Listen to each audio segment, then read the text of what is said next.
नमस्कार दोस्तों, स्वागत है आपका हमारे YouTube चैनल में। दोस्तों, आज हम लोग सीटेट दिसंबर 2021 की परीक्षा जो 7 जनवरी 2022 को आयोजित हुई थी, उसमें पूछे गए महत्वपूर्ण CDP यानी कि बाल विकास के महत्वपूर्ण प्रश्नों को आज हम लोग विस्तार पूर्वक अध्ययन करेंगे। तो आइए हम लोग शुरू करते हैं CDP यानी बाल विकास के महत्वपूर्ण प्रश्न जो 7 जनवरी 2022 को आयोजित हुए थे। इसमें देखिए, कथन और कारण का पहला ही प्रश्न है।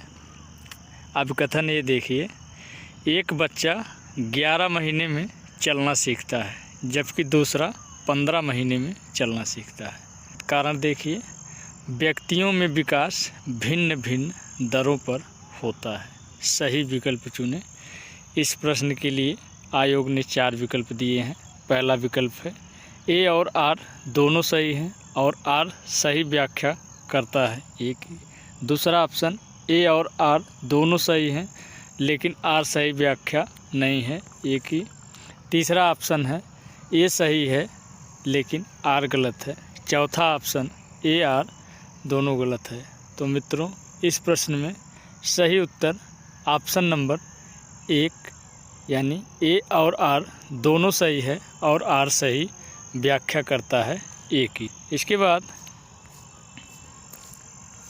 दूसरा प्रश्न देखिए, विकास निम्न में से किस पर निर्भर है। इसमें 3 विकल्प हैं, आनुवंशिक बनावट, भौतिक वातावरण, सामाजिक सांस्कृतिक कारक। इसमें 4 ऑप्शन दिया गया है। पहला ऑप्शन है पहला दूसरा, दूसरा ऑप्शन है तीसरा दूसरा, तीसरा ऑप्शन है पहला तीसरा, चौथा ऑप्शन है पहला दूसरा तीसरा। तो इस प्रश्न का सही उत्तर ऑप्शन नंबर 4 यानी कि पहला दूसरा तीसरा तीनों सही है। 3 नंबर प्रश्न देखिए, किस अवस्था में प्रतीकात्मक खेल बढ़ता है तथा संज्ञानात्मक विकास को समर्थन देता है। इसमें 4 विकल्प हैं। पहला शैशवावस्था, दूसरा प्रारंभिक बाल्यावस्था, तीसरा मध्य बाल्यावस्था, चौथा किशोरावस्था। इस प्रश्न का सही उत्तर ऑप्शन नंबर 2 प्रारंभिक बाल्यावस्था आयोग ने सही माना है। प्रश्न नंबर 4 देखिए, निम्न में से बच्चों के प्राथमिक समाजीकरण की संस्था कौन सी है। तो सभी लोग जानते हैं कि सोशियोलाइजेशन से सीटेट की परीक्षा में एक प्रश्न निश्चित रूप से पूछा जाता है। तो आप लोग सोशियोलाइजेशन यानी समाजीकरण को अच्छी तरीके से तैयार कर लीजिए। इसमें पहला विकल्प है किताबें और पत्रिकाएं, दूसरा मीडिया, तीसरा धार्मिक संस्थान, चौथा परिवार। तो सभी लोग जानते हैं इस प्रश्न का सही उत्तर ऑप्शन नंबर 4 परिवार सही है। 5वां प्रश्न देखिए, एक 5 वर्ष की बच्ची यह तर्क करने में विफल रहती है कि जब पानी को एक लंबे और संकीर्ण गिलास से एक चौड़े बर्तन में स्थानांतरित किया जाता है तो पानी की मात्रा समान रहती है। पियाजे के अनुसार इसका क्या कारण है। मित्रों, सीटेट की परीक्षा में जीन पियाजे, लेव वाइगोस्की, कोहलबर्ग, हावर्ड गार्डनर से निश्चित रूप से प्रश्न पूछे जाते हैं। तो इस 7 जनवरी 2022 के पेपर में भी देखिए, जीन पियाजे से पहला प्रश्न यही है। इसमें 4 विकल्प हैं। पहला, वह प्रतिवर्ती सोच नहीं रखती। दूसरा, वह लक्ष्य निर्देशित व्यवहार नहीं करती। तीसरा, वह प्रतीकों का इस्तेमाल नहीं कर सकती। चौथा, वह नकल नहीं कर सकती। तो इस प्रश्न का सही उत्तर ऑप्शन नंबर 1 वह प्रतिवर्ती सोच नहीं रखती। 6ठा प्रश्न देखिए, अभी हमने नाम लिया कि प्रश्न आ गया। लेव वाइगोस्की के सिद्धांत के अनुसार हमारी संज्ञानात्मक संरचनाओं की बनावट व हमारी संज्ञानात्मक प्रक्रियाओं में बदलाव किसके द्वारा होता है। इसमें 4 विकल्प हैं। पहला इनाम, दूसरा सांस्कृतिक उपकरण, तीसरा स्कीमा, चौथा संज्ञानात्मक द्वंद्व। तो इस प्रश्न का सही उत्तर ऑप्शन नंबर 2 सांस्कृतिक उपकरण आयोग ने सही माना है। लेव वाइगोस्की के सिद्धांत का सार है SCL यानी कि सोशल, कल्चरल, लैंग्वेज। यही इनके सिद्धांत का मुख्य सार है। इसको आप लोग अच्छी तरीके से याद कर लीजिए। 7वां प्रश्न देखिए अभी एक प्रश्न हम लोग ऊपर किए तब तक फिर आ गया। वाइगोस्की के अनुसार इनमें से कौन सा कारक संज्ञानात्मक विकास में महत्वपूर्ण भूमिका निभाता है? इसमें 4 विकल्प हैं। पहला भाषा, दूसरा परिपक्वता, तीसरा संगठन, चौथा संतुलन। तो इस प्रश्न का सही उत्तर ऑप्शन नंबर 1 भाषा। हमने अभी बताया है कि वाइगोस्की के सिद्धांत का सार है SCL यानी सोशल, कल्चरल, लैंग्वेज। इन तीनों को आप लोग अच्छी तरीके से याद कर लीजिए।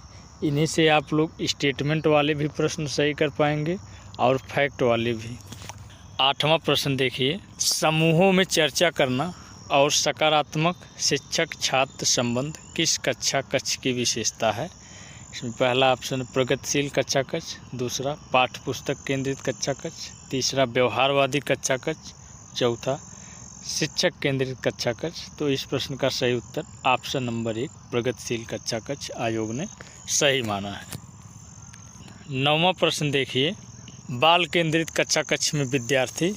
इसमें पहला विकल्प है अपने स्वयं के सीखने में ज़्यादा भूमिका नहीं रखते हैं, दूसरा ज्ञान के सक्रिय निर्माता हैं, तीसरा कोरी पट्टी के रूप में देखे जाते हैं, चौथा विकल्प है निष्क्रिय रूप से शिक्षकों का अनुकरण और अनुसरण करते हैं।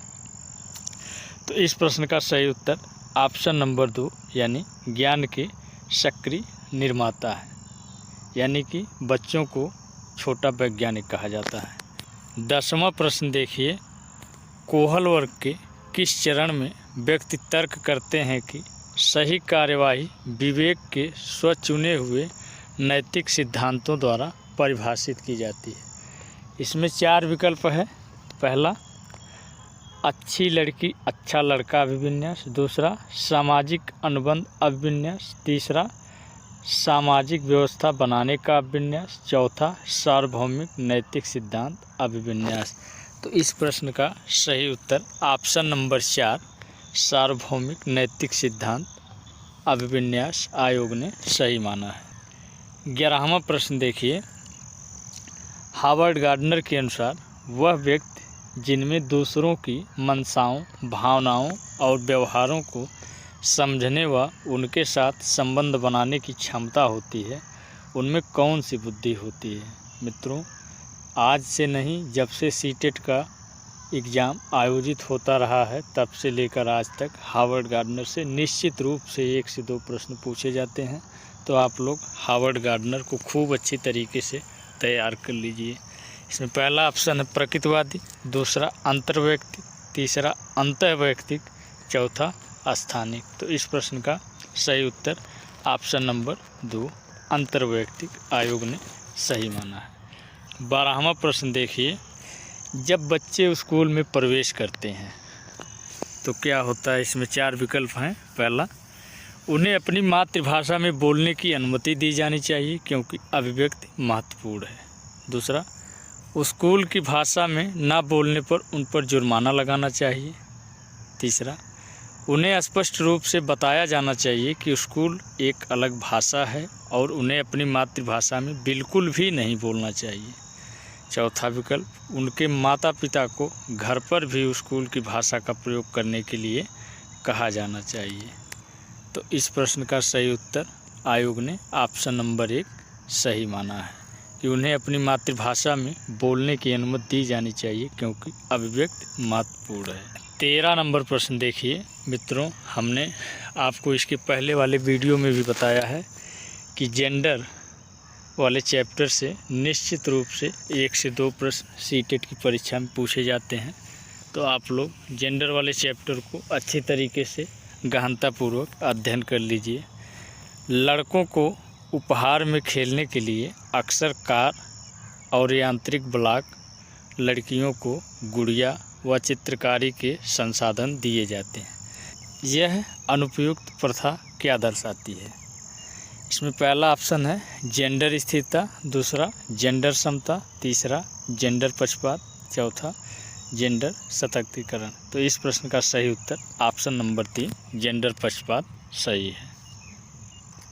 14 नंबर प्रश्न देखिए, एक शिक्षिका को बच्चों के अपने आप से बात करने यानी व्यक्तिगत वाक्य को क्या प्रतिक्रिया देनी चाहिए? इसमें पहला ऑप्शन है उसे हतोत्साहित करना चाहिए क्योंकि वह आत्म केंद्रीयता को बढ़ावा देता है। दूसरा ऑप्शन, उसे हतोत्साहित करना चाहिए क्योंकि इसके द्वारा बच्चा अपना खुद का ध्यान भंग करता है। तीसरा ऑप्शन, उसे प्रोत्साहित करना चाहिए क्योंकि इससे स्वनियमन सुसाधित होता है।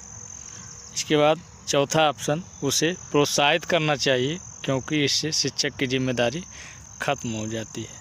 इस प्रश्न का सही उत्तर आयोग ने ऑप्शन नंबर 3 सही माना है। 15 नंबर प्रश्न देखिए, निम्नलिखित में से कौन सा कथन कक्षा में सवाल पूछने के संदर्भ में सही नहीं है? याद रखिएगा, इसमें नहीं लिखा गया है। तो पहला विकल्प है विद्यार्थियों से प्रश्न के उत्तर पूछने का मुख्य उद्देश्य उनका परीक्षण करना है। दूसरा, विश्लेषणात्मक प्रश्न पूछने से परीक्षार्थियों को समालोचन चिंतन में मदद मिलती है। तीसरा विकल्प, विद्यार्थियों को कक्षा में प्रश्न पूछने के लिए प्रोत्साहित करना चाहिए। चौथा विकल्प, वह प्रश्न जो विवेचन और अनुप्रयोग पर आधारित होते हैं उच्चतर श्रेणी के चिंतन कौशलों को बढ़ावा देते हैं। तो इस प्रश्न का सही उत्तर ऑप्शन नंबर 1 आयोग ने सही माना है। 16 नंबर प्रश्न देखिए, समावेशी शिक्षा के लिए निम्न में से कौन सहायक है? इसमें पहला विकल्प है विद्यार्थियों के बीच प्रतिस्पर्धा की भावना। दूसरा विकल्प, लचीला पाठ्यक्रम और अनम्य स्कूल कैलेंडर। तीसरा विकल्प है विद्यार्थियों की आवश्यकता के अनुसार उचित आवास।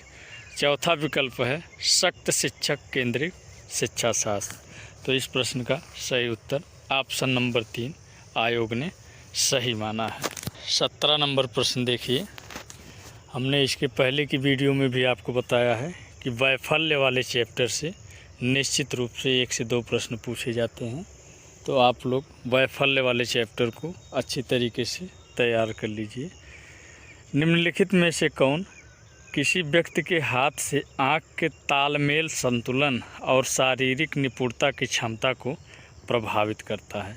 इसमें 4 विकल्प हैं। पहला, गुणज वैफल्य। दूसरा, पठन वैफल्य। तीसरा, भाषा वैफल्य। चौथा, गति समन्वय वैफल्य। तो इस प्रश्न का सही उत्तर ऑप्शन नंबर 4 आयोग ने सही माना। 18 नंबर प्रश्न देखिए,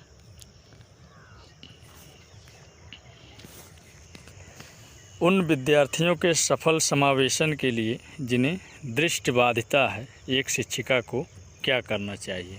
इसमें पहला विकल्प है आसपास की चित्र रूपी सामग्री में मौखिक स्पष्टीकरण जोड़ें। दूसरा, इन विद्यार्थियों को हस्तलिखित नोट्स दें। तीसरा, विषय वस्तु को पढ़ने के लिए ब्लैक बोर्ड का प्रयोग करें। चौथा विकल्प, उन्हें स्कूल के एक अलग संकाय में दाखिला दें। तो इस प्रश्न का सही उत्तर ऑप्शन नंबर 1 आयोग ने सही माना है। 19 नंबर प्रश्न देखिए,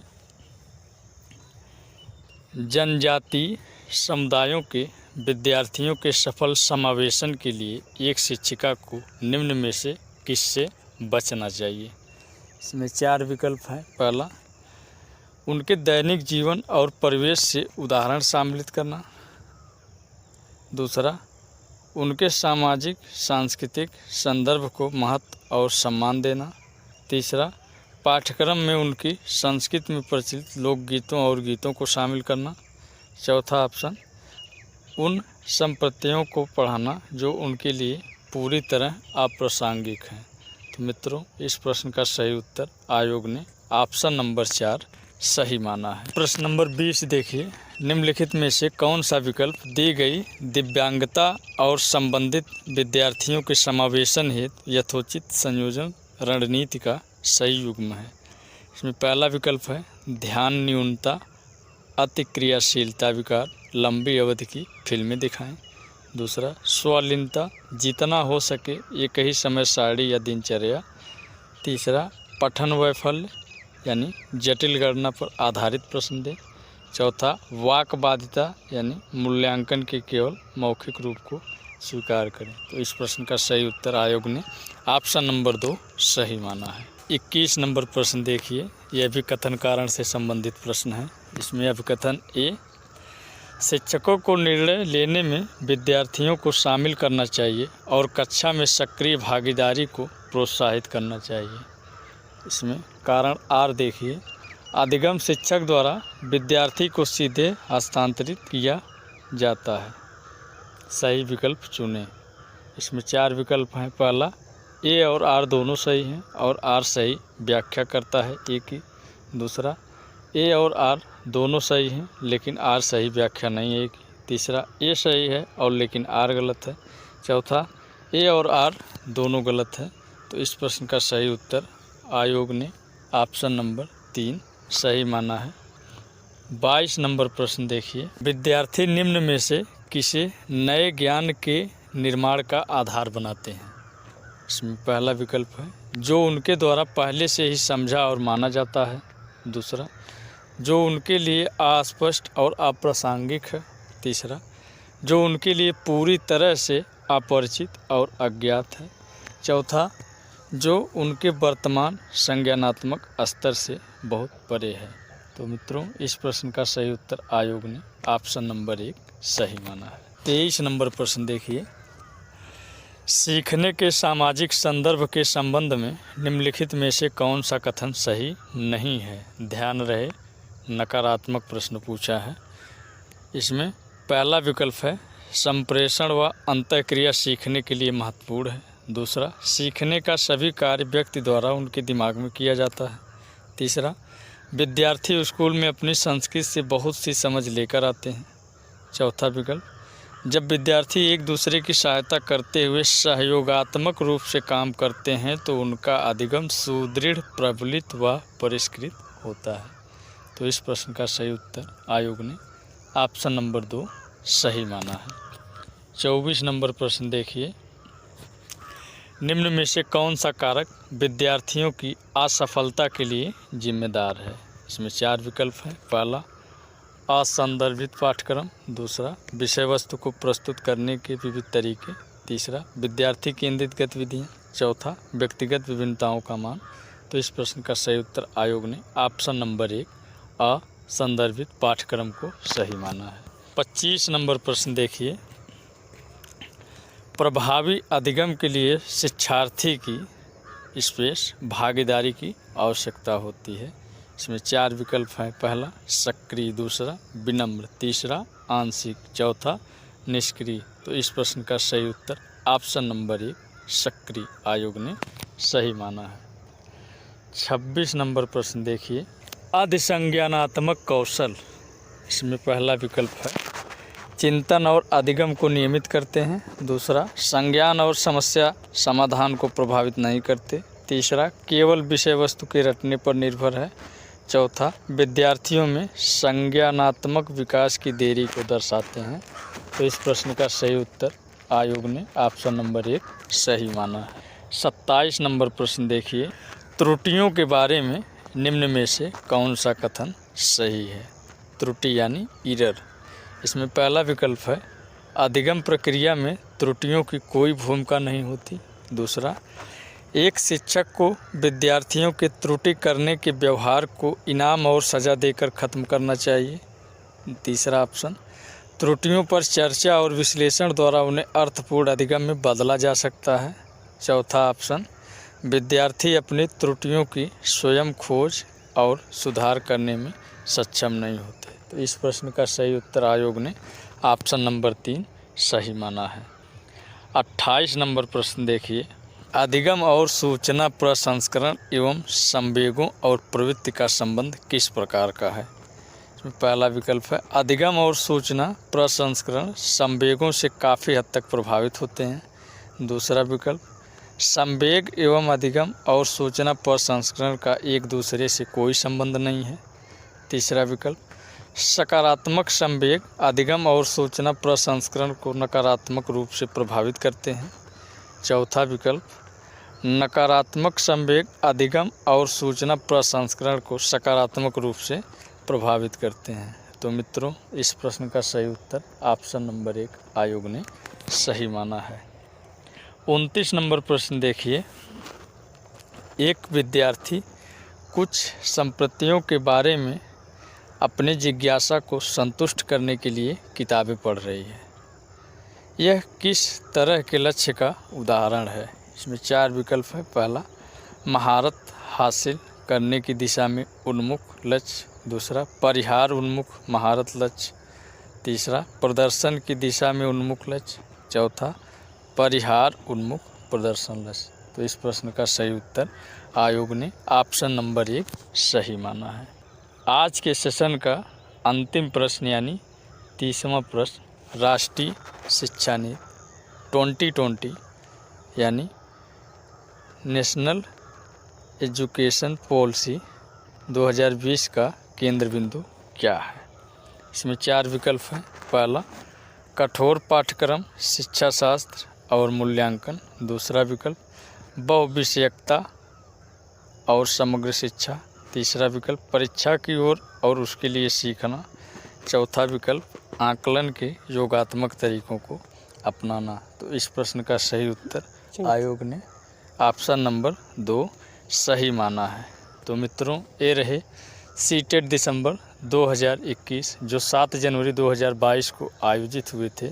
उसमें पूछे गए महत्वपूर्ण CDP के 30 प्रश्नों को हमने काफ़ी विस्तृत तरीके से आप लोगों को बताया, जो आगामी सीटेट दिसंबर 2022 में आप लोगों के लिए काफ़ी लाभप्रद सिद्ध होगा।